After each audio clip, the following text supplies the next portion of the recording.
My passion for helping people to get free from the clutches of sugar addiction or food addiction comes from my own personal story.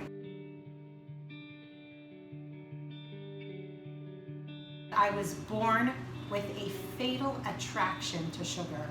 I could never leave over any candy that I received, and it didn't matter how much it was. Now, here's the thing. I was a good girl, and I usually listened to my parents, but when it came to the candy, I just couldn't. But my real addiction only took off after I got married, and I was my own homemaker, and my husband never cared how much I ate, how much I weighed, what I looked like. He couldn't care less. All of a sudden, I found myself going to the store more and more, and I started gaining weight. And for me, the go-to when things were hard and when I needed some comfort was food. I was a junk food junkie. Anything that, had a shiny package or that was sweet and creamy and fat, whatever it was, at the age of 31, could eat like an 18-year-old boy who had just come home from like a 3-week voyage. I could eat just endlessly, eat and eat and eat. And I never felt full, and I never felt hungry. All I felt was I need to eat. I need to be constantly putting something in my mouth. I started gaining weight, and that was really the first time that my doctor said to me, "Sippy, you need to lose some weight." And that was devastating for me. You see, I was a nurse, and I could teach a dietitian about proper nutrition. And somehow I just couldn't apply all these wonderful principles and knowledge that I had, because I always was interested in health and nutrition, and I just couldn't apply them on myself, and I really felt like something is very badly wrong with me. There was a family doctor who came, a lovely woman who was very funny. She told me that she had lost 20 kilo by going to this group therapy that treats overeating as an addiction. And that was the first time I was introduced to that idea that someone could be addicted to food. And it immediately just struck home with me. I said, that's me.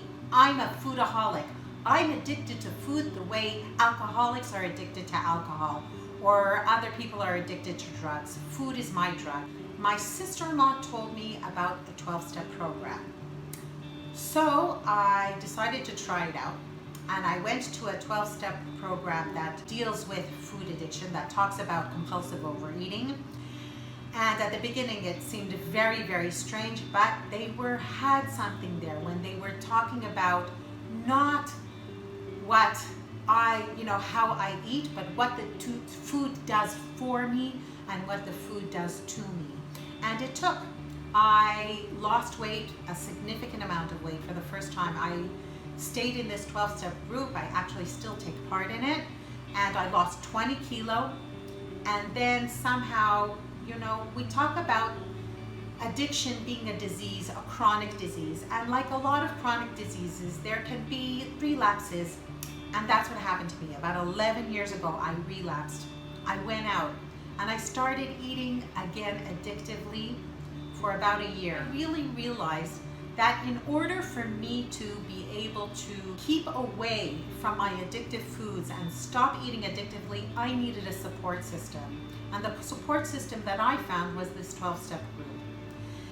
Just like in any other addictions, there are some people who need professional counseling in order to be able to stop using, in order to be able to recover from their addiction. Sometimes mutual support it's important, it's critical in my eyes, but sometimes it's not enough.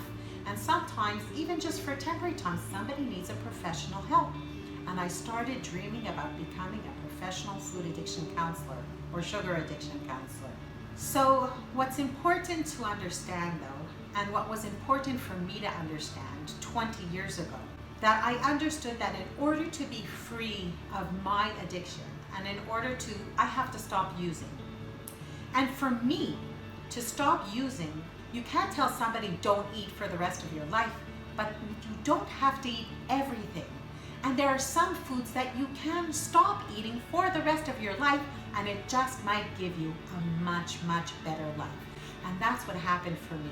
When I stopped eating the foods that I knew I am severely addicted to them, foods that contain sugar, for me, foods that contain all flours, and today I understand that I'm pretty much addicted with many, many carbohydrates.